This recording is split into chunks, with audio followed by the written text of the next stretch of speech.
শীতের দিনে সবজি দিয়ে নুডলস খাবো না তা কি হয়? তো হ্যালো এভরিওয়ান, আসসালামু আলাইকুম। তো আজকে চলে আসলাম সবজি দিয়ে নুডলস রান্না করার রেসিপি নিয়ে। চলো এটা তোমাদের সাথে শেয়ার করা যাক।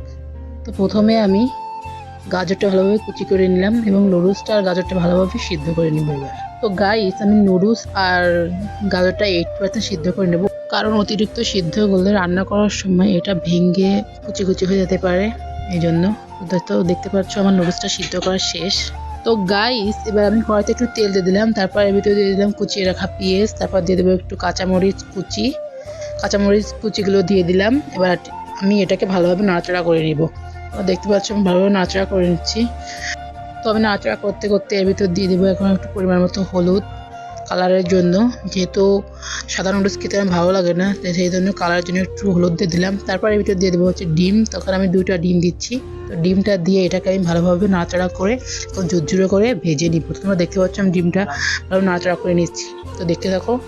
তো গাইস, ডিমটা আমার ঝুরঝুরে করে ভাজা শেষ। তোমরা দেখতে পাচ্ছ ডিমটা আমার ঝুরঝুরে ভাজা শেষ। এবার আমি এর ভিতরে দিয়ে দেবো নুডলস। তোমরা দেখতে থাকো। নুডলসটা আমি দিয়ে দিলাম এর ভিতরে।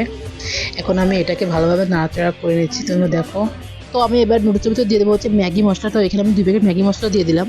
তারপর এটাকে আমি ভালোভাবে নাড়াচাড়া করে নেবো। এভাবে 5 মিনিট নাড়াচাড়া করে আমি নামিয়ে নিব। নামিয়ে নিলে তৈরি হয়ে যাবে আমাদের স্পেশাল সবজি নুডলস।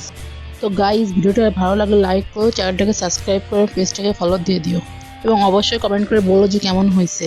এবার দেখো আমার নুডলসের ফাইনাল লুক, জাস্ট ওয়াও। এবার আমি তোমাদেরকে খেয়ে দেখাই। জাস্ট ওয়াও হয়েছে গাইস, সবাই বলছে খুব সুন্দর হয়েছে গাইস খেতে। তো আজকের ভিডিওটা এই পর্যন্ত, দেখা হবে নেক্সট কোনো ভিডিওয়। এই পর্যন্ত তোমরা সবাই ভালো থাকো, আল্লাহ হাফেজ।